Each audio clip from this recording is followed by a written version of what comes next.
The truck driver wouldn't look Martha Coleman in the eye. "Ma'am, I'm sorry," he said, already backing away from the mountain of rotting oranges he'd just dumped on her dead, cracked pasture. "Nobody else wanted 'em. Figured you could use the land for something." Martha stood in the fading October light, staring at what looked like the end of everything she had left. 12,000 tons, they'd told her. 12,000 tons of citrus waste from the packing plant that had just shut its doors. The same plant that used to buy oranges from her late husband's grove before the frost killed half his trees and grief took the rest of him 3 winters back. Her neighbors had already started talking. Old man Whitfield leaned against his truck at the fence line, shaking his head slow, the way folks do when they've already decided you've lost your mind. "That ground's been dead for years, Martha," he called out. "Dumping garbage on it won't change a thing. You're just going to have rot and flies and a bill from the county." She didn't answer him. She just kept looking at that impossible pile, at the way the low sun turned it the color of fire, and something in her chest refused to believe he was right. Martha didn't sleep that night. She sat at her kitchen table with her knuckles wrapped around a mug of coffee long gone cold, listening to the wind drive the sharp, sweet stench of citrus across the property. It was a suffocating kind of smell, aggressive enough to find every hairline crack in the floorboards, slip under the door frames, and settle deep into the linen curtains until it felt as though the entire house had been submerged in crushed fruit.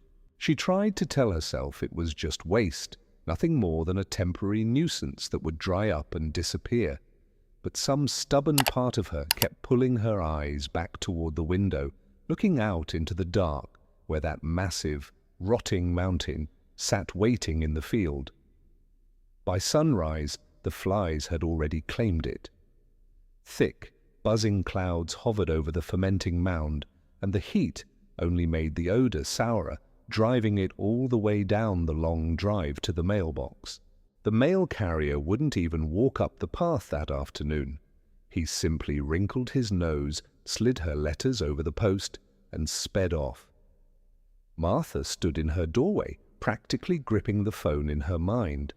She came inches from dialing the county office to demand they send dump trucks back out to haul the whole disgusting disaster away before the entire township made a laughing stock out of her, whispering that the widow Coleman had finally lost her mind out on that barren patch of dirt. Yet her hand froze before she could pick up the receiver. In the quiet of the kitchen, she thought of Earl. She pictured him standing at the edge of that exact pasture, his work boots caked in thick clay, telling her with that quiet certainty of his that the land always finds a way to use whatever you give it, even when all you have left to offer looks like absolute ruin.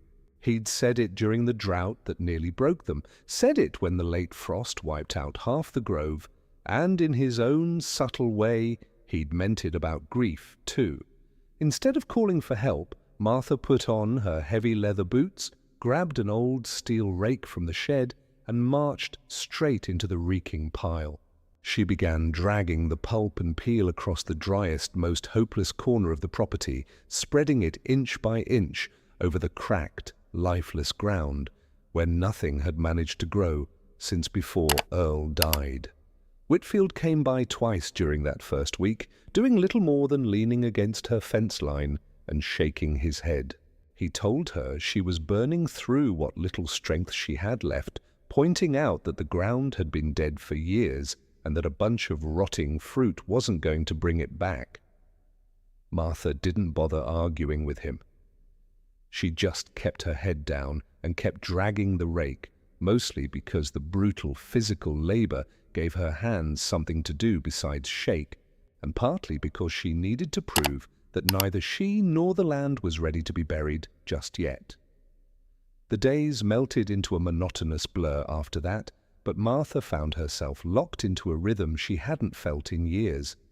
She was up before the sun, out in the field until her back throbbed and her palms broke open into blisters, returning inside only when the daylight completely failed her. As the week stretched on, the sharp, sickening stench began to shift. It softened into something deeper, earthier, reminiscent of wet hay fermenting in fresh soil. Where the peels broke down fastest, the hard grey clay underneath began to darken in small patches, turning rich and soft beneath her boots. By the third month, the field offered up something that forced even Whitfield to quiet down. A thin, stubborn line of vibrant green grass pushed its way up through the dark, softened earth, right where the peels had decayed first. Martha stood over that tiny strip of life for a long time, terrified to trust what she was seeing, before her knees finally gave out. She sank right into the dirt and let herself laugh and cry all at once, overwhelmed by the quiet shock of watching something impossible turn real beneath her hands. Word spread fast across the county after that. Drivers began slowing down as they passed her property, craning their necks over the fence to stare at the bright seam of green cutting straight through her dead pasture.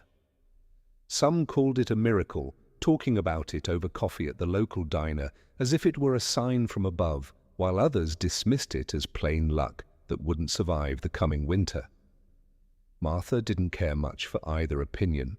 She just kept spreading the remaining citrus, morning after morning, because she had come to realize something simple over those hard months. The land had never been dead at all. It had just been waiting for someone to give it a reason to come back. On a warm afternoon in early spring, as the golden light stretched long across the newly green field, a clean pickup truck rolled slowly up her gravel driveway. A man in a crisp button-down shirt stepped out, holding a thick manila folder under his arm. He walked right up to the fence line where Martha was working, looked out over the transformed soil, and asked if this was the farm with the orange peel dirt everyone in the county couldn't stop talking about. Martha wiped her dust-dusted hands thoroughly against the worn canvas of her apron before taking the heavy manila folder the stranger offered. The man introduced himself with a warm, steady handshake as Daniel Reyes, a senior agricultural researcher attached to the State Extension Office. He explained with a quiet, genuine smile that a neighboring landowner had brought a rather extraordinary rumor to his department's attention. Stories circulating through the county about dead, barren ground suddenly turning lush and green again on the old Coleman place, a phenomenon so improbable that none of the regional agronomists quite believed the reports until they drove out to see the fence line themselves.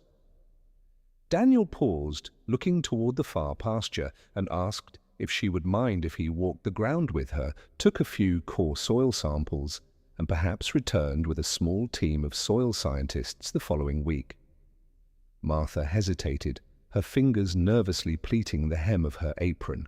A deeply rooted part of her still felt vulnerable and foolish, secretly bracing for this educated city man to tell her that the sudden green strip was nothing more than an accidental fluke, a resilient crop of invasive weeds destined to scorch and wither the moment the harsh summer heat settled over the valley.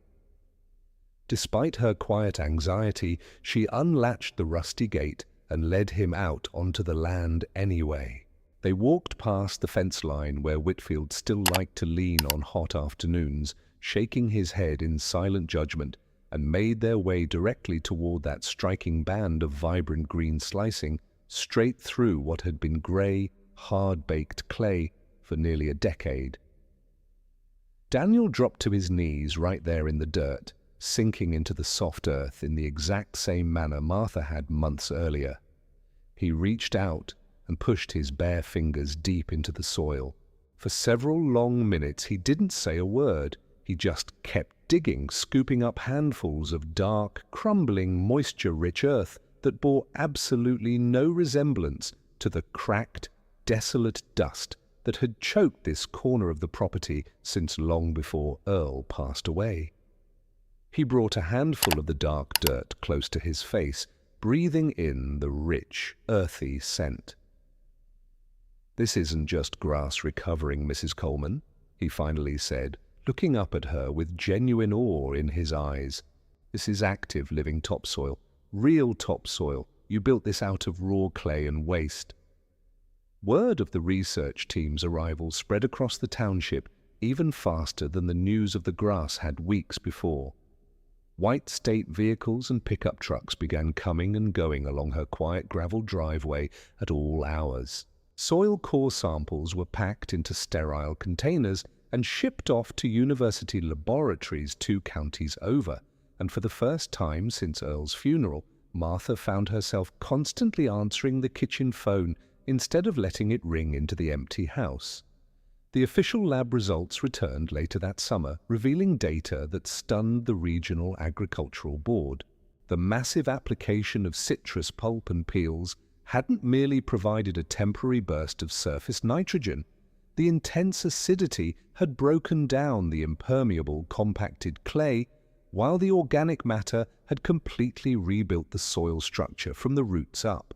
The process had radically altered the pH balance and drawn earthworms, beneficial fungi, and vital microbial life back into a piece of land that industrial fertilizers and severe drought had left chemically dead for years. It wasn't long after the university published its initial findings that Whitfield appeared at her front gate one afternoon. He stood near her porch with his worn cowboy hat held tightly in both hands, looking about as uncomfortable and out of place as a man could possibly look. "Reckon I owe you a proper apology, Martha," he admitted, keeping his eyes fixed firmly on the dusty toes of his work boots rather than looking her in the face. "I've worked this valley my entire life, and I ain't never seen dead dirt come back from the grave like that." Martha simply offered him a warm, gracious smile and told him the coffee pot was freshly brewed on the stove if he wanted to step inside and read over the lab reports himself. That was the precise afternoon she realized the hushed gossip surrounding her name had finally shifted in the wind. The condescending pity that had followed her since Earl's death had dissolved, replaced by a quiet, profound respect from the very community that had written her off. By the following spring, Martha's reclamation plot had transformed from a local curiosity into a regional landmark. News of what the local papers were beginning to call the orange peel miracle eventually reached the corporate executive offices of a massive commercial food distribution network operating 2 towns over. The company had been wrestling with a very old, incredibly expensive logistical headache. Every processing season, their juice facilities generated tens of thousands of tons of wet citrus waste, forcing them to pay exorbitant disposal fees just to haul the rotting byproduct to regional landfills that were rapidly running out of capacity to accept it. An environmental analyst on their logistics team had happened upon a brief write-up about Martha's property in a statewide agricultural bulletin. Within less than a month, a thick, formal proposal landed squarely on her kitchen table. The corporation was proposing a long-term commercial partnership, offering to pay her a substantial monthly retainer simply to accept their bulk citrus waste and oversee the implementation of her soil restoration methodology on a grand scale across her remaining acreage. Martha came close to laughing out loud as she sat alone at her table, reading through the legal documents. Just 3 years prior, she had been a grieving, isolated widow drowning in heartache, standing in the cold morning air, staring down a grotesque mountain of dumped garbage that nobody wanted, desperately trying to figure out how she would survive another year, alone on a farm everyone declared useless. Now, major agricultural firms were driving hours out of their way to pay her handsomely for the exact same waste they had once dumped on her boundary line as an afterthought. She ultimately accepted the contract, but she insisted on doing it entirely on her own terms, precisely the way Earl would have approached it. Slowly, deliberately, moving patch by patch, and never forcing or rushing the land beyond what its natural cycle could accommodate. Over the next 2 years, under her careful supervision, dozens of barren, neglected acres across her property underwent a dramatic transformation. The hard grey clay that had defined the landscape for a generation gave way to rolling stretches of dark, fertile pasture. Neighbouring farmers who had once openly mocked her methods began visiting her farm, dropping their defences to ask softly if she might be willing to teach them her composting techniques. Martha never turned a single person away. She figured Earl's favourite old wisdom had proven far truer than either of them could have ever anticipated during those hard, early years. The land will always find a way to make use of whatever you offer it, even when what you have looks like complete ruin, especially then. By the time the County Journal ran a multi-page feature story on her journey, boldly crowning her the widow who turned garbage into gold, Martha had quietly established something her husband had dreamed of but never lived to build: a thriving, sustainable soil restoration operation that supplied rich, regenerated compost to struggling family farms across 3 surrounding counties, all built from the very industrial waste people once assumed would destroy her property forever. Even now, with trucks turning up her drive and visitors arriving from across the state, Martha still makes a point to walk that very first field every single morning at dawn, the exact plot of land Whitfield had once sworn was dead beyond saving. The field is dense and lush now, covered in a thick blanket of deep green grass that yields softly underfoot, the kind of rich, spongy soil that holds a boot print firmly rather than cracking open under the dry heat. And whenever a new visitor rolls up her gravel driveway, eager to meet the legendary widow who built a green empire out of rotting fruit, she smiles, pours them a cup of hot coffee, and tells them the very same truth she held on to during that first sleepless night in her dark kitchen. Sometimes the exact thing the rest of the world discards as worthless waste is the precise foundation you need to grow something incredible that nobody else believed was possible.